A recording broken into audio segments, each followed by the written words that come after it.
Media ஏதாவது மதிவதனி வாயிலிருந்து வந்துராதா என்று உங்களுடைய ஆவலுக்கும் நான் தீனி போடுகிறேன். ஏன் இந்த இயக்கத்தை தூக்கி பிடிக்கணும்? நீங்க தீக்காரவங்க ஏன் திமுகவை தூக்கி பிடிக்கிறீங்கன்னு கேட்டா, சரித்திரத்தை மாற்றி அமைத்த இயக்கம் திராவிடர் இயக்கம், அரசியல் கட்சி திராவிட முன்னேற்ற கழகம். அதுகளுக்கு படிச்சு அந்த பேனாவை பிடிச்சி எழுதுறதுக்கு 10 பேர் கூட உட்காந்து டியூஷன் எடுக்கணும். சாப்பிடுறதுக்கு ஒழுங்கா சிந்தாம சாப்பிடுறான்னு சொல்லி கொடுக்கறதுக்கு நமக்கு அவ்வளவு நாள் ஆகும். அந்த பச்சை குழந்தைகளை கூட்டிட்டு போய் பொது தேர்வு வைக்கிறேன்னு சொல்லுவதை விட அயோக்கியத்தனம் நாட்டில் வேறு இருக்க முடியாது. அந்த பித்தலாட்டத்தனத்தை இன்றைக்கு பிஜேபி செய்து கொண்டிருக்கிறது. இதுகெல்லாம் படிச்சதுனால, அறிவு வந்துட்டதுனால கேரளா பார்டர் வரைக்கும் வர முடியுது. தமிழ்நாட்டில் ஒத்த சீட்டு கூட பிஜேபி வாங்க முடியலனா இவர்கள் கல்வியில் சிறந்தவர்களாக இருக்கிறார்கள், சிந்திக்க தெரிஞ்சவங்களா இருக்காங்க. அதை உடைக்கணும்னா இந்த பள்ளி கல்வியை உடைக்கணும். எதிர்க்கக்கூடிய துணிச்சல் அடிமை அதிமுகவுக்கு இருந்துச்சா? எதிர்க்கக்கூடிய துணிச்சல் வெளிப்படையாக பிஜேபி என்ற வார்த்தையை சொல்லுவதற்கு புதுசா கட்சி ஆரம்பிச்சிருக்கவங்க இருக்கா? எப்போது பார்த்தாலும் 24 மணி நேரமும் திமுகவை திட்டக்கூடியவர்களுக்கு பிள்ளைகளின் கல்வியின் மீது 1% அக்கறை இருந்ததா?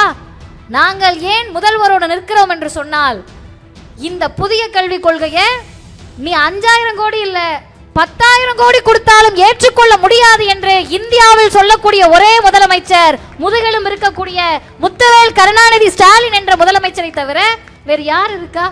மரணிக்கக்கூடிய தருவாயில் எங்களுக்கு என்ன பெருமை இருக்கும்னு கேட்டா, எங்கள் பிள்ளைகளை நாசமாக்க வந்த புதிய கல்விக் கொள்கையை, ஹிந்தியை, மும்மொழி கொள்கையை எதிர்த்து நின்றுதான் செத்தோன்ற பெருமை இருக்கும். பேரறிஞர் அண்ணாவினுடைய பெயரை தாங்கி நின்று வெட்கமின்றி கட்சி நடத்தி கொண்டிருக்கக்கூடியவர்களை நான் வெளிப்படையாக சொல்லுகிறேன், கொஞ்சமேனும் உங்களுக்கு உங்க பிள்ளை உங்களை பார்த்து கேட்கும், ஏப்பா என்ன படிக்க கூடாதுன்னு நினைச்ச மோடி கட்சியிலையா நீ இருந்த என்று உங்களை பார்த்து கேட்கும். மற்ற கூட்டத்தில் ஆண்கள் நடத்துவார்கள், நம்ம சும்மா போய் உட்கார்ந்துருப்போம். இந்த கூட்டத்தை நடத்துவதே உங்களில் ஒருவரான அக்கா ரத்னா லோகேஸ்வரன் அவர்கள். நிறைய பேர் சொன்னாங்க அதிமுகவில் இருப்பவர்கள் விமர்சிக்கிறார்கள்னு சொல்லி. அதிமுகவில் இருக்கவங்களுக்கு இன்னைக்கு தேதிக்கு ஒரே ஒரு பிரச்சனை தான். திமுக மேலே எந்த குறையும் சொல்ல முடியாம சபாநாயகர் எங்களை பார்த்தாரு, அப்புறம் பார்க்காம என்ன பண்ணுவாங்க, நீ சபையில் உட்காந்தா பார்க்க தான் செய்வாங்க, போங்கன்னாரு. அப்புறம் போறேன்னா நீ என்ன உங்க வீட்டுக்கு சாப்பாட்டுக்கு விருந்துக்கு போயிருக்கீங்களா, மறு வீட்டுக்கு போயிருக்கீங்களா, உட்காருப்பா சாப்பிடுன்னு சொல்றதுக்கு, போங்கன்னா போங்கன்னா சொல்லுவாரு. அப்படி குற்றம் கண்டுபிடிக்க முடியாததால் எதையோ குற்றம் கண்டுபிடிக்கிற போது அவங்களுக்கு அக்கா ரத்னா போன்றவர்கள் கண்ணில் கருவேல முள் மாதிரி குத்துவாங்க. ஏன் கருவேல முள் மாதிரி குத்துவாங்கன்னா, ஆண்கள் தான் செய்ய முடியும் என்று நினைத்த துறைகளை எல்லாம் அவங்க பார்க்கறத விட வாய்ப்பு கொடுத்தா நீங்க 2 மடங்கு அதிகமா செய்வீங்கன்னு சொன்னவர் தந்தை பெரியார் அவர்கள். பொம்பளை பிள்ளைக்கு வாய்ப்பு கொடுத்து பாரியா என்ன பண்ணுதுன்னு பார்ப்போன்னு சொன்னாங்க. ஆனால் அந்த வாய்ப்பை கொடுப்பதற்கு பலர் தயங்கி கொண்டிருந்த நேரத்தில் 50% உங்களுக்கு தருகிறேன், நீங்கள் செய்து காட்டுங்கள் என்று சொன்னவர் தமிழ்நாட்டின் முதலமைச்சர் தளபதி ஸ்டாலின் அவர்கள். அவர் சொன்னார், இவர்கள் செய்து கொண்டிருக்கிறார்கள். நான் ஒரு போட்டோ பார்த்தேன் ஃபேஸ்புக்கில், அவங்களோட போட்டோ. நீங்கள் நினைக்கலாம் அந்த அக்கா ஏதாவது எனக்கு சொந்தக்காரவங்க போல, அதனால இந்த பிள்ளை கொஞ்சம் பேசுதுன்னு. அவங்களெல்லாம் எனக்கு சொந்தக்காரவங்கள யார் என்னென்னலாம் தெரியாது. நான் பார்த்ததை வச்சு சொல்கிறேன். நைட்டு மழை பெய்யுது, வெள்ளம் வந்துருச்சு. இவங்க சுடிதாரை போட்டுட்டு ஒரு இடத்துல கொண்டையை போட்டுட்டு நின்றுட்டு இருக்காங்க. அதுக்கு அர்த்தம் என்ன அப்படின்னு கேட்டிங்கன்னா, நீங்கள் வேற பகுதியாக இருக்கலாம், நீங்கள் எந்த பகுதியாக வேணா இருந்திருக்கலாம், வேற பகுதியிலிருந்து வந்தவராக இருக்கலாம், அதெல்லாம் கணக்கு கிடையாது. எனக்கு கொடுத்திருக்கக்கூடிய பொறுப்பு இந்த விருகம்பாக்கம் பகுதி மக்கள் என் மக்கள் என்ற உணர்வோடு நட்டு நடு ராத்திரியில் உங்களுக்காக சேவை செய்தவர் அக்கா ரத்னா லோகேஸ்வரன் அவர்கள். அது என்ன தெரியுமா செய்தியை சொல்லுது? நான் மேடையில் இருப்பவர்களுக்கும் சேர்த்து சொல்லுகிறேன், மீடியா ஏதாவது மதிவதனி வாயிலிருந்து வந்துராதா என்று உங்களுடைய ஆவலுக்கும் நான் தீனி போடுகிறேன். என்ன செய்தின்னு கேட்டிங்கன்னா, திமுகவாக இருக்கலாம், இல்லை எந்த கட்சியாக இருக்கலாம், கவுன்சிலர்களாக பெண்கள் வர்றப்ப பொதுமக்களும் சரி, எதிர்கட்சியில் இருக்கக்கூடிய அதாவது பிஜேபி, ஆர்எஸ்எஸ், சங்கப்பரிவார் கூட்டம் என்ன சொல்லுவாங்கன்னா, திமுகலேருந்து கவுன்சிலர் வரலாம், யார் ஆட்சி பண்ணிட போறாரு, அவங்க வீட்டுக்காரு இல்லை அவங்க அப்பா தானே ஆட்சி பண்ண போறாங்க, பெண்களை முன்னிறுத்தி ஆட்சி பண்றதெல்லாம் ஆண்கள் தானேன்னு சொன்னாங்க. அந்த கட்டமைப்பை உடைத்தெறிந்து தன்னுடைய இணையருடைய தயவு இல்லாமல் என்னால் நிற்க முடியும் என்று நின்று காட்டியவர் அக்கா ரத்னா லோகேஸ்வரன் அவர்கள். இதை அவருடைய இணையரும் பெருமையோடு ஏற்றுக்கொள்வார் என்ற நம்பிக்கை எனக்கு இருக்கிறது. ஏன்னு கேட்டீங்கன்னா, அவங்க சகோதரர் லோகேஸ்வரன் அவருக்கு நன்றி சொல்லிட்டு உட்கார்ந்தாங்க. இப்போ எங்கள் எல்லாருமே மேடையில் இருந்தவங்களாம் திருமணி வீட்டுக்கு தானமா போகணும் நீங்கள். ஆனால் இது புரட்சி. என்ன புரட்சின்னு சொல்கிறேன். யார் இவங்கன்னு கேட்குறப்ப லோகேஸ்வரனுடைய மனைவி என்று சொன்ன காலம் போய் ரத்னாவனுடைய கணவர் லோகேஸ்வரன் என்ற நிலைக்கு வந்திருக்கிறோம் என்றால் அதற்கு காரணம் இந்த திராவிடர் இயக்கம். ஏன் இந்த இயக்கத்தை தூக்கி பிடிக்கணும், நீங்க தீக்காக்காரவங்க ஏன் திமுகவை தூக்கி பிடிக்கிறீங்கன்னு கேட்டா அதற்கான பதில் இந்த தலைப்பில் இருக்கிறது. சரித்திரத்தை மாற்றி அமைத்த இயக்கம் திராவிடர் இயக்கம், அரசியல் கட்சி திராவிட முன்னேற்ற கழகம். அம்மாமார்கள்லாம் உட்கார்ந்துருக்கீங்க. நான் ஒரு 2 பேரை பார்த்தேன் மேடையில இருந்து. ஒரு பாட்டி பச்சை கலர் சேலை கட்டிட்டு, நீங்களே தான் பாட்டி பார்த்துக்கிறாங்க நம்ம தான் பச்சை சேலையான்னு. அந்த பாட்டி உட்கார்ந்துருக்காங்க. முடியெல்லாம் ரொம்ப குறைவா இருக்கு. அவங்க உட்கார்ந்து கவனிக்கிறது மேடையில் இருக்கவங்க பார்த்தீங்கன்னா தெரியும். எதை பற்றி அவங்க கவலைப்படல. பின்னாடி இருக்கவங்க எஞ்சி போனாலும் அந்த பாட்டி உட்காந்து கவனிப்பாங்கன்னு நான் நினைக்கிறேன். பக்கத்தில் இருக்கவங்க எழுந்து போனாலும் அந்த பாட்டி கவனிப்பாங்க, தலையாட்டுறாங்க. அவர்களுக்குள் இருக்கக்கூடிய உணர்வுக்கு பெயர் முத்தமிழறிஞர் டாக்டர் கலைஞர். அதை நீங்கள் போய் அவங்க கிட்ட கேட்டு பாருங்க. நான் நிறைய ஊருக்கு போயிருக்கேன். அவங்க கிட்ட போய் தள்ளாத வயசில் கூட்டம் வந்து கேட்பாங்க, ஏன் பாட்டி இப்படி வந்தீங்கன்னு கேட்டா, மா எங்கள் தலைவர் கலைஞர் எங்களுக்கு என்னெல்லாம் செஞ்சிருக்காரு தெரியுமா அப்படின்னுவாங்க. நான் ரீசெண்டாக ஒரு வீடியோ பார்த்தேன். அந்த பாட்டிக்கு 93 வயசாம். நீங்கள் கூட பார்த்துருப்பீங்கம்மா, சும்மா யூடியூப்பில் போய் பாருங்கள். அக்காமார்கள் இளையவர்கள் போய் பாருங்கள். கூன் விழுந்திருக்கு அந்த பாட்டிக்கு. ஒரு மெடிக்கல் ஷாப்பில் போய் ஏதோ வாங்குறாங்க. அந்த அண்ணன் வீடியோ எடுக்கிறத அந்த பாட்டி பார்க்கல. அந்த பாட்டி பேசினதெல்லாம் நான் பேச முடியாது. போலீஸ் வந்து பெரிய கம்ப்ளைண்ட்டே லான்ச் பண்ணலாம். அந்த அளவுக்கு அந்த பாட்டி வேகமாகி, எங்கள் ஐயா கலைஞரை பற்றி யாராவது பேசுனாங்கன்னு வையி, எனக்கு 93 வயசு, நான் என்னதாலும் பண்ணுறதுக்கு தயாராக இருக்கேன்னாங்க. அப்போ அந்த கடைக்காரர் கேட்குறாரு வேணும்னு வம்பளுக்க, அப்படி என்ன செஞ்சுட்டாரு கலைஞர்னு கேட்குறாங்க. என்ன செஞ்சாரா? இந்த உழவர் சந்தையை பார்க்குறியே, அது கலைஞர் கொண்டு வராமல் யார் கொண்டு வந்தது அப்படின்னு அந்த பாட்டி கேட்குறாங்க. அவருக்கு தெரிந்தது உழவர் சந்தை மட்டுமல்ல. அடுத்து அந்த பாட்டி சொல்கிறாங்க, இன்னைக்கு நாமெல்லாம் நல்லா இருக்கோம்னா அதுக்கு காரணம் தலைவர் கலைஞர் தான்யா அப்படின்றாங்கல்ல. அந்த உணர்வோடு அந்த பாட்டி உட்கார்ந்துருக்காங்க. இன்னொரு அக்கா, அந்த அக்காவோட சேலை கலரா சுடிதார் கலரா எனக்கு தெரியல, அவங்க உருவம் மட்டும்தான் தெரியுது. வெள்ளை கலர் நினைக்கிறேன். தலையை குனிகிறாங்க. அடுத்து அந்த புள்ள நம்மளை தான் டார்கெட் பண்ணுதுன்னு பேசிக்கிட்டே இருக்கும். கை மட்டும் தெரியுது, தட்டிக்கிட்டே இருக்காங்க அவங்க மட்டும். இந்த உணர்வுகளுக்கு பெயர் ஆண்கள். அவர்கள் எவ்வளவு நேரம் உட்கார்ந்திருந்தாலும் கூட்டத்தில் நடந்த ஒரு செய்தியை கூட போய் வீட்டம்மாட்டையும் பிள்ளைகிட்டையும் சொல்ல மாட்டாங்க. நான் எழுதி கையெழுத்து போட்டு தரேன், போய் சாப்பிட்டுட்டு தூங்கிடுவாங்க. ஆனால் நீங்கள் ஒவ்வொருவரும் இந்த செய்திகளை கேட்டு உங்கள் பிள்ளைகளுக்கு சொல்லிக் கொடுப்பீர்கள் என்ற காரணத்தினால்தான் உங்களை கூப்பிட்டு வந்து உட்கார வச்சு நிகழ்ச்சி நடத்துகிறாங்க. நான் 5 செய்திகளை மட்டும் சொல்லுகிறேன். முதல் செய்தி, ஏன் இந்த முதல்வரை கொண்டாட வேண்டும்? குறிப்பாக பெண்கள் எதுக்கு கொண்டாடணும்னு கேட்டிங்கன்னா, மகளிர் தினம் வந்துச்சுல்லம்மா, பெண்கள் தினம், மகளிர் தினம், எல்லாரும் மகளிர் தினம் கொண்டாடி இருப்பீங்க. நமக்கு வாழ்த்து சொல்கிறது கூட பாதி பேர் வீட்டில் ஆள் இருந்திருக்க மாட்டாங்க. மகளிர் தின வாழ்த்துன்னு கூட எல்லாருக்கும் சொன்னாங்களா? சொல்லலையா? அக்கா தான் கை தாக்க சொல்லலை. நமக்கும் ஒருத்தரும் சொல்லலை. இந்த ஃபார்வர்ட் மெசேஜ் வரும். மகளாக, அன்னையாக, மருமகளாக, மாமியாராக, தோழியாக, அதெல்லாம் சேர்த்து ஒரே வார்த்தை, நல்ல வேலைக்காரியாக, நல்ல வீட்டுக்காரியாக, நல்ல சமையல்காரியாகன்றத வேற வேற வார்த்தையில் வந்துச்சு. அப்போ இந்த மகளிர் தினத்திற்கு மோடி அவர்கள் பிரதமர் வந்து போன வருடம் ஒரு அறிவிப்பு கொடுத்தாரு. அது என்ன அறிவிப்புன்னு தாய்மார்கள் நல்லா கேட்டுக்கங்க. கேஸ் சிலிண்டரோட விலையை குறைக்க போறேன்னாரு. உடனே பிஜேபி பாருங்கள் இந்த பிரதமரை கேஸ் சிலிண்டர் விலையை குறைக்கிறாருன்னாங்க. அது என்ன கணக்குன்னா, அம்மாமார்கள் ஆடி ஆஃபரில் போய் சேலை எடுப்பீங்கல்லம்மா, 2 சேலை 800 ரூபான்னு விற்பாங்க. கணக்கு என்னன்னு கேட்டிங்கன்னா, அந்த 2 சேலையோட விலை அதை விட கம்மியாக இருக்கும். உங்கள் தலையில் 200 ரூபா 300 ரூபா அதிகமாக கட்டுறதுக்கு 2 சேலை 800 ரூபான்னுவாங்க. அது மாதிரி பிரதமர் பிஜேபி 1200 ரூபாய் இருந்த சிலிண்டர் விலையை 100 ரூபாய் குறைச்சதை கொண்டாடினாங்க. இது ஒரு பக்கம். அது சரியா தப்பான்னு அடுத்து பேசுவோம். இன்னொரு பக்கம், தமிழ்நாட்டினுடைய முதல்வர் இந்த மார்ச் 8 அன்னைக்கு ஒரு அறிவிப்பை கொடுத்தார். நகர்ப்புற வாழ்விட மேம்பாட்டு வாரியங்கள் குடியிருப்புகளை பெண்கள் பெயரில் தான் ஒதுக்கீடு செய்வோம் அப்படின்னாரு. இது ரெண்டுக்கு என்ன வித்தியாசம்னு கேட்டிங்கன்னா, அருமை சகோதரிகளே, இளைய வயது பெண்கள் உட்கார்ந்துருக்கீங்க. நம்ம இந்த சமூகம் எப்படி பார்த்துச்சுன்னு கேட்டா, உனக்கு லாயக்கான இடம் அடுப்பங்கிறதான். சமைச்சியா, உப்பு சரியா இருக்கா, காரம் சரியா இருக்கா, புளிப்பு சரியா இருக்கான்னு பாரு, இதை தாண்டி எதுவும் பண்ணாதன்னு சொல்லிச்சு. அதையே மோடி ரிவர்ஸில் சொன்னார், நீ அடுப்பங்கரையில ஏறி சிலிண்டர் விலையை குறைக்கிறேன்னு. ஆனால் இந்த முதல்வர் பெரியாரின் வழியில், அண்ணாவின் வழியில், கலைஞரின் வழியில் வந்தவர். நீங்கள் அடுப்பங்கரையில் இருக்க வேண்டியவர்கள் அல்ல, ஆளுமை மிக்கவர்களாக இருக்க வேண்டும். சொத்து உங்க பேர்ல இருக்கணுமானார். நகர்ப்புற வாழ்விட மேம்பாட்டு வாரியத்தில் பெண்கள் பேர்ல தான் இடஒதுக்கீடு கொடுக்கணும்னாரு. இது ஒன்று. ரெண்டாவது முக்கியமானது, நான் இங்கே பார்க்குறேன், குழந்தைங்களை தூக்கி வச்சுட்டு இருக்கீங்க. அந்த பாப்பா பின்னாடி சிவப்பு சட்டை போட்டுட்டு இருக்கு, இங்கே ஒரு குட்டி பையன் இருக்கான், இன்னொரு அக்கா தூக்கி காட்டுறாங்க. இந்த குழந்தைங்கள்லாம் இருக்குல்ல, இந்த குழந்தைகளை பார்க்க வேண்டிய கடமை யார் தலையில் விழுந்ததுன்னா நம்ம தலையில் விழுந்தது தான். ஊருக்கே நம்ம ராணியாக இருந்தாலும் சரி, வீட்டுக்கு போய் பிள்ளைய நம்ம தான் வளர்க்கணும். இது எழுதப்படாத சரித்திரம், அதுதான் சரித்திரமாக இருந்தது. இப்போ என்ன பண்ணுறாங்கன்னு பார்த்தா, கலைஞர் பார்க்குறாரு, இந்த பிள்ளைங்களெல்லாம் எதுக்கு வளர்க்குறாங்கன்னு பார்த்தா பிள்ளை பெறக்கூடிய இயந்திரமாக வளர்க்குறாங்க அப்படின்னு பெரியார் சொல்கிறார். அம்மா உங்களுக்குலாம் என்னம்மா வேலைன்னு கேட்டால், கல்யாணம் பண்ணி வைக்கணும், இந்த பிள்ளைய வயிற்றில் நெருப்பு கட்டிக்கிட்டு இருக்கோம், கல்யாணம்னு கூட சொல்ல மாட்டாங்க, ஒருத்தன் கையில் பிடிச்சி கொடுக்கணும் அப்படின்னுவாங்க. இப்போ பெரியார் சொன்னார், பொம்பளை பிள்ளைய கல்யாணம் பண்ணி வைக்கிறதுக்கு முன்னாடி படிக்க வையான்னாரு. அவர் சொன்னதை கேட்டு இந்த சமூகத்துக்கு கோபம் வந்துச்சு. அப்படி கோபம் வந்தபோது கலைஞர் வந்து சொல்கிறாரு, 8வது வரைக்கும் படிக்க வச்சேன்னா திருமண உதவித்தொகை தருவேன்னாரு. தெரியும்லம்மா கலைஞர் திருமண உதவித்தொகை தந்தது?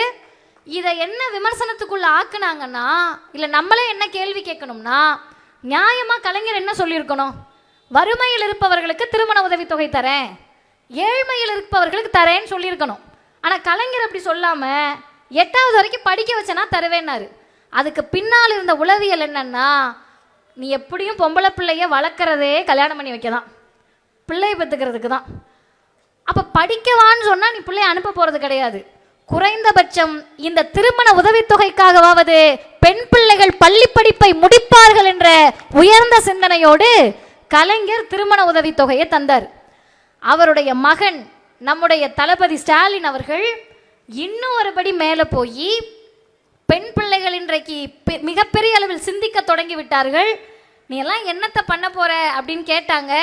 இந்த அழைப்புதலை நான் பார்த்தேன். தலைமையில் இருக்கக்கூடிய அக்கா ரத்னா அவர்கள் எம்காம் எல்எல்பி, நம்முடைய மரியாதைக்குரிய அமைச்சர் அவர்கள் MCom BEd, Mathivathani BSc ML என்று சொன்னால் இந்த பிள்ளைங்க எல்லாம் படித்து மேலே வருவாங்க என்பதை யோசித்து, இவர்களை போல் எல்லா வீட்டு பிள்ளையும் வரணும், விளிம்பு நிலை வீட்டு பிள்ளைகளும் வர வேண்டும் என்று 6வதுலேருந்து 12வது வரைக்கும் அரசு பள்ளியில் படிச்சிங்கன்னா மாதம் 1000 ரூபாய் புதுமை பெண் திட்டத்தை தருகிறேன். அந்த திட்டத்தினுடைய சிறப்பு என்பது 1000 ரூபாய் இல்லைம்மா. அந்த திட்டத்துடைய சிறப்பு என்ன தெரியுமா? நீ எத்தனை டிகிரி படித்தாலும் 1000 ரூபாய் தரேன். அர்த்தம் என்ன? படியுங்கள் படியுங்கள், படித்து கொண்டே இருங்கள், படிப்பதை நிறுத்தி விடாதீர்கள், நான் உங்களோடு இருக்கிறேன்னு அர்த்தம். 3வது சொல்கிறேன், நம்முடைய அமைச்சர் அவர்கள் சிறப்பான ஒரு திட்டத்தை பற்றி பேசினாங்க. ஆட்டோ கொடுக்குறாங்க, பிங்க் ஆட்டோ அப்படின்னு. இங்கே நிறைய பேர் அதை பார்த்துருப்பீங்க செய்தியெல்லாம். நான் நாகப்பட்டினத்துக்கிட்ட திருமருகல்னு ஒரு ஊர் தெரியும்லம்மா, நாகப்பட்டினம் நல்லா இருக்கும். அந்த ஊருக்கு கூட்டத்துக்கு போனேன். ஆசிரியர், அவங்க தலைமை ஆசிரியர், அந்த அம்மா என் கூட காரில் வந்து நிகழ்ச்சிக்கு கூட்டிகிட்டு போகிறப்ப சொல்கிறாங்க, ஏறக்குறைய அவங்களுக்கு ஒரு 50 வயது இருக்கும். 13 வயசில் சைக்கிள் ஓட்டினாங்களாம்.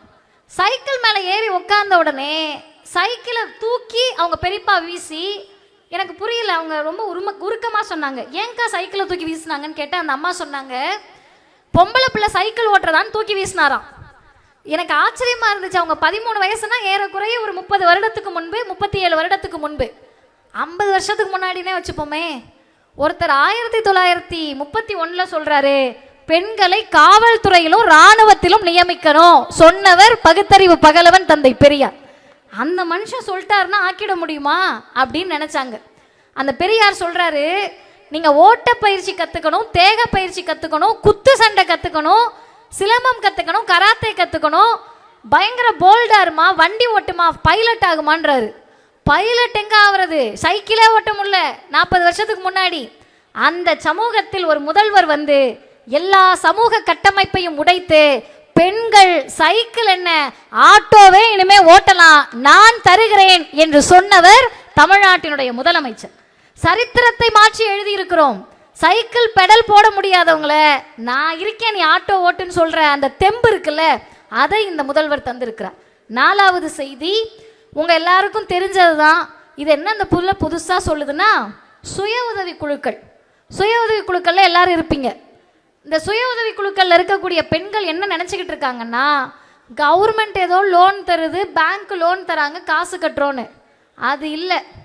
உனக்கெல்லாம் என்ன வரும், நீ என்ன செஞ்சிருவ, ஏன் காசை தானே உனக்கு தரணுன்றப்ப சுய உதவிக்குழுவில் போய் நீங்கள் லோன் வாங்கிட்டு வந்துட்டீங்கன்னா அன்னைக்கு உங்கள் வீட்டில் உங்கள் கணவர் உங்களுக்கு கொடுக்குற மரியாதைக்கு அளவே இருக்காது. ஆமாவா இல்லையா? சிரிக்கிறீங்க, சொல்லுங்க. அப்போ கூட மதிக்காத சில பெருமகன்கள்லாம் இருப்பாங்க, அவங்கள நம்ம இக்னோர் பண்ணிடுவோம். அன்றைக்கு அவங்க கொடுக்கக்கூடிய மரியாதை நமக்கான மரியாதை அல்ல, நம்மிடத்தில் இருக்கக்கூடிய பொருளாதாரத்திற்கான மரியாதை. அந்த சுயமரியாதையை பெண்களுக்கு பெற்று தந்தது சுய உதவி குழுக்கள் என்ற முத்தமிழறிஞர் கலைஞருடைய மிகப்பெரிய யோசனை. அந்த சுய உதவி குழுக்களை எப்படியாவது முடக்கிடலான்னு பல வேலைகள் நடந்த போது இன்றைக்கு தமிழ்நாட்டின் முதலமைச்சர் பட்ஜெட்டில் அறிவித்திருக்கிறார் 37,000 கோடி ரூபாய்க்கு சுய உதவி குழுக்களிலிருந்து பெண்களுக்கு கடன் கொடுக்கணும், நீங்க வாங்கன்றாங்க. 5வது செய்தி, எல்லாரும் குழந்தையோட உட்காந்துருக்கீங்க, உங்க பிள்ளை ஏதாவது தப்பு பண்ணுதுன்னு வச்சுக்கோங்கம்மா, வீட்டுக்காரர் வந்து என்ன தெரியுமா சொல்லுவாரு, எப்படி வளர்த்து வச்சிருக்கவர் பிள்ளைய அப்படின்னுவாரு. அது ஏதாவது நல்லது பண்ணிடுச்சு, ஃபர்ஸ்ட் ரேங்க் வாங்கிடுச்சுன்னு வச்சுக்கோங்க, இது எவரோ இவர் 100 மார்க் எடுத்து வளர்ந்த ஒரு மாதிரியும் என் பிள்ளை என்ன மாதிரியே இருக்கான் பாரு அப்படின்வாங்க. இப்போ தப்பு பண்ணா அது அம்மா பிள்ளை, நல்லது பண்ணா அப்பா பிள்ளை. அப்படி இருக்க சமூகத்தில் இந்த பிள்ளைகளை வளர்க்கக்கூடிய தாய்களுக்கு தான் அந்த பிள்ளையுடைய கல்வியின் மீது மிகப்பெரிய கவலை இருக்கும். பிள்ளையை பெற்று வளர்க்கக்கூடிய தாய்க்கு தான் நான் படிக்கல சாமி நீ எப்படியாவது படிச்சிருன்னு சொல்லக்கூடிய தாய்மார்களை பெற்ற ஒரே மாநிலம் தமிழ்நாடு மட்டும்தான். நீங்க வேற எந்த மாநிலத்தில் வேணாலும் போய் பாருங்க, பொம்பளை பிள்ளைய படிக்க வைக்கணும்னு தமிழ்நாடு காட்டக்கூடிய ஆர்வத்தை யாரும் காட்ட மாட்டாங்க. இதுக்கும் என்ன இந்த தலைப்புக்கும் என்ன சம்பந்தம்னு கேட்டீங்கன்னா, இந்த கட்டமைப்பை மாற்றுவதற்காக பிஜேபியும் மோடியும் அமித்ஷாவும் புதிய கல்விக் கொள்கைன்னு ஒன்று கொண்டு வராங்க. இப்போ நான் ஒரே ஒரு கேள்வி கேட்குறேன், இந்த ஒரு தம்பி மேலே வர இதை பார்த்து கை தட்டிட்டு இருக்காப்ல, அந்த அந்த பையன்கிட்ட மட்டும் அவன் எத்தனாவதுன்னு கேட்டு சொல்லுங்களேன். அப்படியே கொஞ்சம் எனக்கு டேய் பயப்படாதடா, கேள்வி கேட்கல, எழுந்திரி. அந்த குழந்தை 3வது படிக்குமாக்கா? சும்மா கை உயர்த்தி காட்டுங்க. எத்தனாவது படிக்கிறாரு அவரு? 3. கரெக்டாக சொல்லிட்டேன், 3வது படிக்கிறாரு. அந்த பையனுக்கு இப்போ நீங்கள் யாராவது போய் கேளுங்க, பப்ளிக் எக்ஸாம்னா அவன் என்னன்னு அவன் விளக்கம் சொல்லிட்டான்னா இனிமேல் மேடையில் பேசுவதை நான் நிறுத்தி விடுகிறேன். பெட்டு கட்டி நான் சொல்கிறேன், 3வது படிக்கிற குழந்தைகிட்ட ஏதாவது ஒரு அரசு, ஏதாவது பகுத்தறிவு இருக்கக்கூடிய ஒரு தலைவர் அந்த குழந்தைக்கு பொது தேர்வு வைக்கிறேன்னு சொல்லுவாங்களா? பப்ளிக் எக்ஸாம் வச்சா அந்த பையனுக்கு என்ன தெரியும்? எனக்கு உங்களுடைய மகள் வயது தான், எனக்கு சொல்லுவதற்கு ஒன்றும் கூச்சம் கிடையாது. அந்த பையனுக்கு திடீர்னு யூரின் வந்தால் ட்ரௌசரை கழட்ட தெரியாத வயசு, அதானுங்க உண்மை. உங்கள் வீட்டில் குழந்தை இருக்கும், என் வீட்டில் எங்கள் அக்கா பொண்ணு இருக்குது, எல்லார் வீட்லேயும் குழந்தை இருக்கும்ல. படிக்க சொன்னீங்கன்னு வச்சுக்கோங்க, அதுகளுக்கு படித்து அந்த பேனாவை பிடிச்சி எழுதுறதுக்கு 10 பேர் கூட உட்காந்து டியூஷன் எடுக்கணும். சாப்பிட்றதுக்கு ஒழுங்காக சிந்தாமல் சாப்பிட்றான்னு சொல்லி கொடுக்கறதுக்கு நமக்கு அவ்வளோ நாள் ஆகும்.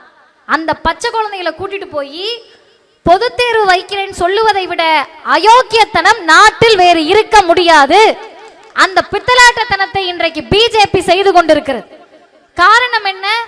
தமிழ்நாடு படித்து வளர்ந்து விட்டது என்ற வெறிச்சல்லாம் 2வதுங்க. தமிழ்நாட்டு பிள்ளைங்கள்லாம் படித்து வந்து நம்மளை கேள்வி கேட்கறதுனால 2வது. முதல் எரிச்சல் உங்களுக்கு என்ன தெரியுமா?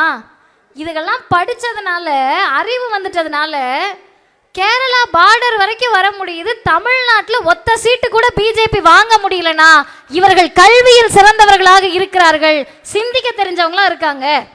அதை உடைக்கணும்னா இந்த பள்ளி கல்வியை உடைக்கணும். அம்மாமார்கள் புரிஞ்சுக்கங்க, நீங்க அதிமுகவில் இருக்கலாம், பிஜேபியில் இருக்கலாம், இல்ல புதுசா ஆரம்பிச்ச கட்சியில இருக்கலாம், எதுல வேணா இருங்கங்க, அது உங்க சௌரியம், அது ஜனநாயக உரிமை. ஆனால் ஒன்றை நினைத்து விட்டு நீங்கள் யாராக இருந்தாலும் இருங்க. 3வது 5வது 8வதுக்கு பொது தேர்வுன்னு புதிய கல்விக் கொள்கை சொல்லுது. 9வது 10வது 11வது 12வதுல 2 செமஸ்டர் பரீட்சை. அதை முடிச்ச பிறகு உங்க பிள்ளை காலேஜுக்கு போனோம்னா பிஏ இங்கிலீஷ் படிக்கிறதுக்கு கூட நுழைவுத் தேர்வு. டெல்லியில இருந்து நந்தனம் ஆர்ட்ஸ்ல நீங்க சேரணும்னா மோடி வினாத்தாள் அனுப்புவார். இந்த கொடுமைகளை எங்க பிள்ளை ஃபெயில் ஆயிட்டா என்னையா பண்றதுன்னு கேட்டா குலத்தொழிலை கற்றுக் கொடுப்பார்கள். நம்மளுடைய தொழில் என்னமா? இங்க உட்கார்ந்துருக்கோமே இத்தனை பேர் ஆண்கள் எல்லாரையும் சேர்த்து கேட்கிறேன், இந்த வீதியில் இருப்பவர்களை கேட்கிறேன், நம்ம தாத்தா பெரிய ஜட்ஜா இருந்தவரா? நம்ம அப்பா என்ன டாக்டரா? அம்மா என்ன இன்ஜினியரா? முதல் தலைமுறையா படிச்சு வரோம், அதிகபட்சம் 2வது தலைமுறையா படிப்போம். இப்ப குலத்தொழில்னா என்னன்னா, உன் அம்மா டெய்லர்னா நீயும் டெய்லர், உங்க அப்பா கூலி தொழிலாளினா நீயும் கூலி தொழிலாளி. சென்னை போன்ற நகரங்களில் நீங்க பெட்டி கடை வச்சிருந்தா உன் பிள்ளையும் வந்து பெட்டி கடையை பார்த்துக்கணும்னு சொல்லக்கூடிய அந்த புதிய கல்விக் கொள்கையை எதிர்க்கக்கூடிய துணிச்சல் அடிமை அதிமுகவுக்கு இருந்துச்சா? எதிர்க்கக்கூடிய துணிச்சல் வெளிப்படையாக பிஜேபி என்ற வார்த்தையை சொல்லுவதற்கு புதுசா கட்சி ஆரம்பிச்சிருக்கவங்க இருக்கா? எப்போது பார்த்தாலும் 24 மணி நேரமும் திமுகவை திட்டக்கூடியவர்களுக்கு பிள்ளைகளின் கல்வியின் மீது 1% அக்கறை இருந்ததா? நாங்கள் ஏன் முதல்வரோடு நிற்கிறோம் என்று சொன்னால், இந்த புதிய கல்விக் கொள்கையை நீ 5000 கோடி இல்ல 10,000 கோடி கொடுத்தாலும் ஏற்றுக்கொள்ள முடியாது என்று இந்தியாவில் சொல்லக்கூடிய ஒரே முதலமைச்சர் முதுகெலும் இருக்கக்கூடிய முத்துவேல் கருணாநிதி ஸ்டாலின் என்ற முதலமைச்சரை தவிர வேறு யார் இருக்கா? எங்களுக்கு எங்க பிள்ளைகள் கல்வி தானே முக்கியம். ஏன் கல்வி முக்கியம்னு கேட்டீங்கன்னா, நமக்கு படிப்பு வராதுன்னு சொன்னாங்கம்மா. நடப்பது ஆரிய திராவிட போர். பேரறிஞர் பெருந்தகை அண்ணா சொன்னார், சிண்டு முடித்திடுவாய் போற்றின்னு. இன்னைக்கு நமக்குள்ள சிண்டு முடிக்கிற வேலையை ஆரியம் பார்த்து கொண்டிருக்கிறது. பார்ப்பனர்களை நீங்கள் என்ன செய்தாலும், எந்த உச்சத்தில் உட்கார வைத்தாலும் திமுக ஆட்சிக்கு வரக்கூடாது என்று நினைப்பதில் முதல் வரிசையில் இருப்பவர்கள் ஆரிய பார்ப்பனர்கள் தான். காரணம் என்ன? கலைஞர் செய்த செய்கை எப்படி, இன்றைக்கு தளபதி செய்யக்கூடிய செய்கை எப்படி? இவங்களுக்கெல்லாம் முன்னாடி பேரறிஞர் அண்ணா இருமொழி கொள்கை என்று செய்த செய்கைதான் இன்றைக்கு பார்ப்பனர்களை விட நம் பிள்ளைகள் படித்து சர்வதேச நிறுவனங்களில் வேலை பார்த்து கொண்டிருக்கிறார்கள். ஒன்றும் பொறுத்துக்க முடியலையே. இதுக்கு முன்னாடி ஒரு தலைவர் அடிச்ச அடி, நீ என்னனாலும் பண்ணு, எங்கனாலும் போ, நீ எவ்வளோ பெரிய ஆளா வேணா இருந்துக்க, கோவில் தான் உன்னுடைய இடம் என்று சொன்னால் அந்த கர்ப்ப கிரகத்துக்குள் என் பிள்ளைகளை கொண்டு வருவேன் என்று தந்தை பெரியார் சொன்னார். செய்து காட்டியவர் முத்தமிழறிஞர் டாக்டர் கலைஞர் அவர்கள். அந்த வெறுப்புல, அந்த கடுப்புல இன்னைக்கு ஆரிய திராவிட போரினுடைய உச்சமாக நம்ம பிள்ளைகளுடைய கல்வியை நாசமாக்குறார்கள். ஹிந்தியை கொண்டு வரேன்றாங்க. விருகம்பாக்கத்தில் இருக்கக்கூடியவர்கள் அறிவில் சிறந்தவர்கள். நான் அதை பற்றி ரொம்ப டீட்டெயில்டாக சொல்ல வேண்டியதில்லை. ஹிந்தி வந்தால் என்ன ஆகும், தமிழ் அழிஞ்சிரும்னு பயப்படுறீங்கன்றாங்க. நான் இந்த மேடையில் அல்ல, எல்லா மேடையிலும் சொல்லுகிறேன், ஹிந்தி 150 வருஷம் ஆச்சு, தமிழ் வந்து 5000 வருஷம் ஆச்சு. உன் தாத்தன் மொழி சமஸ்கிருதத்தால் அழிக்க முடியாத தமிழை ஹிந்தியால் ஒன்றும் பண்ண முடியாது. எங்கள் பயம் அது கிடையாது. சவுகார்பேட் உங்க எல்லாருக்கும் தெரியும், ஹோலி பண்டிகை கொண்டாடினாங்கல்லம்மா, டிவியில் பார்த்துருப்பீங்க. இந்த கலர் சாயத்தெல்லாம் பூசி விளையாடுற பண்டிகை, அது அவர்களுடைய வட இந்திய பண்டிகை. அதில் நமக்கு எந்த விமர்சனமும் கிடையாது, விமர்சிக்க வேண்டிய அவசியம் இல்லை. ஒன்னே ஒன்று தெளிவாக கேட்டுக்கங்க. இதுவரைக்கும் நான் பேசின எதையும் நீங்கள் கவனிக்கலாலும் இதை காதை விரித்து கேட்டுக்கொள்ளுங்கள். ஹோலி கொண்டாடுறப்ப ஒரு பிரைவேட் சேனல், தனியார் தொலைக்காட்சியில் ஒரு செய்தி வருது. குழந்தைய தூக்கி யூனிஃபார்மோட அந்த அண்ணன் பின்னாடி வச்சுக்கிட்டு பைக்கில் நின்று அவங்க அப்பா பேட்டி கொடுக்குறாரு. என்ன பேட்டின்னு கேட்டிங்கன்னா, குழந்தைய ஸ்கூலுக்கு கூட்டிகிட்டு போனோம் சார், கூட்டிகிட்டு போக முடியாமல் கொண்டாடிக்கிட்டு இருக்காங்கன்னு. அந்த ஸ்க்ரீனை அப்படியே திருப்புறாங்க. முழுவதுமாக அந்த இடம் ஃபுல்லாக ஹோலி பண்டிகையினுடைய கலர் சாயம். இதை இப்படியே வச்சுக்கிட்டு இன்னொரு பக்கம் வாங்க, இங்கே தேவாலயம் இருக்கிறது, போகிற வழியில் கோவில் இருக்குது, மசூதி இருக்குது. கோவிலில் திருவிழா கொண்டாடுவீங்க, சர்ச்சில் கிறிஸ்மஸ் கொண்டாடுவாங்க, மசூதியில் ரம்ஜான் பண்டிகை அன்னைக்கு கோலாகலமாக இருக்கும். நீங்கள் எவ்வளோ பெரிய திருவிழா நடத்தினாலும் சரி, படிக்கிற புள்ள யூனிஃபார்மோட வண்டியில் வந்தா எல்லாரும் ஒதுங்கி வழிவிட்டால் அது தமிழ்நாடு. நீங்கள் கொண்டாடக்கூடிய பண்டிகைக்காக ஸ்கூலுக்கு போற பிள்ளைகளை வழிமறித்தால் அது வட இந்திய பண்பாடாக இருக்கிறது. அந்த பண்பாட்டை, கலாச்சாரத்தை தமிழர்கள் மேல திணிக்கணும்னா முதல்ல ஹிந்தியை கொண்டு வரணும். ஹிந்தியை கொண்டு வருவது மூலமாக சமஸ்கிருதத்தை கொண்டு வரணும். சமஸ்கிருதத்தை கொண்டு வருவதன் மூலமாக நம் கல்வியை, பண்பாட்டை, ஆரியத்தை திணித்து திராவிடத்தை அழிக்க நினைக்கிறார்கள். ஆனால் இப்போது அல்ல, இன்னும் 100 ஆண்டுகள் ஆனாலும் நான் இருக்கின்ற வரை உங்களால் காலூன்ற முடியாது என்று முதுகெலும்போடு சொன்ன முதலமைச்சர் தமிழ்நாட்டினுடைய முதலமைச்சர். அதனால் அவர் பக்கத்தில் நிற்கிறோம். இறுதியாக ஒன்றை சொல்லி முடிக்கிறேன். அருமை சகோதரிகளே, பேரன்புக்குரியவர்களே, இன்றைக்கு நாங்கள் போறப்பவே வழியில் என்ன வேணாலும் ஆகலாம். மனித வாழ்க்கை என்பது நிரந்தரமானது கிடையாது. எந்த நேரத்திலும் மரணம் வரலாம் என்பதை நினைத்து கொண்டு வாழக்கூடியவர்கள் தான் பகுத்தறிவாளர்கள். அப்படி வரக்கூடிய சூழலில் மேடையில் பேசக்கூடிய மதிவதனி ஏதோ ஒரு சூழலில் உயிர்விட நேர்கின்ற போது என்ன மட்டும் இல்லை, நான் திமுக இருக்கக்கூடிய உண்மை தொண்டர்களை சொல்லுகிறேன், மரணிக்கக்கூடிய தருவாயில் எங்களுக்கு என்ன பெருமை இருக்கும்னு கேட்டா, எங்கள் பிள்ளைகளை நாசமாக்க வந்த புதிய கல்விக் கொள்கையை, ஹிந்தியை, மும்மொழி கொள்கையை எதிர்த்து நின்றுதான் செத்தோன்ற பெருமை இருக்கும். பிஜேபியில் இருப்பவர்கள், அடிமை அதிமுகவில் இருப்பவர்கள் பேரறிஞர் அண்ணாவினுடைய பெயரை தாங்கி நின்று வெட்கமின்றி கட்சி நடத்தி கொண்டிருக்கக்கூடியவர்களை நான் வெளிப்படையாக சொல்லுகிறேன், கொஞ்சமேனும் உங்களுக்கு உங்க பிள்ளை உங்களை பார்த்து கேட்கும், ஏன்பா என்ன படிக்க கூடாதுன்னு நினைச்ச மோடி கட்சியிலையா நீ இருந்த என்று உங்களை பார்த்து கேட்கும். ஏன்பா இருமொழி கொள்கையை தாங்கி நின்றவர் பேரறிஞர் அண்ணா, அவர் பேரை கட்சியில வச்சுக்கிட்டு அதை எதிர்த்து ஆர்ப்பாட்டம் பண்ணாம தக்காளி சட்னியா ரத்தமானு காமெடி பண்ணிக்கிட்டு இருக்க அதிமுகவிலேயா நீங்கள் இருந்தீர்கள் என்று உங்கள் குழந்தைகள் உங்களை பார்த்து எள்ளி நகையாடும். அப்ப நிற்கக்கூடியவர்கள் இந்த முதல்வரின் கரத்தை எங்கள் கழகத்தின் தலைவர் ஆசிரியர் சொல்லுவது போல இன்னும் பல 10 ஆண்டுகளுக்கு முதல்வரின் கரத்தை வலுப்படுத்த காத்திருக்கிறோம். எங்களுக்காக அல்ல, அவருக்காக அல்ல, திமுகவுக்காக அல்ல, உட்கார்ந்து அமர்ந்து கேட்டுக்கொண்டிருக்கக்கூடிய ஒவ்வொருவர் வீட்டு பிள்ளைகளுக்காகவும் என்று சொல்லி நிறைவு செய்கிறேன். வாய்ப்புக்கு நன்றி, வணக்கம்.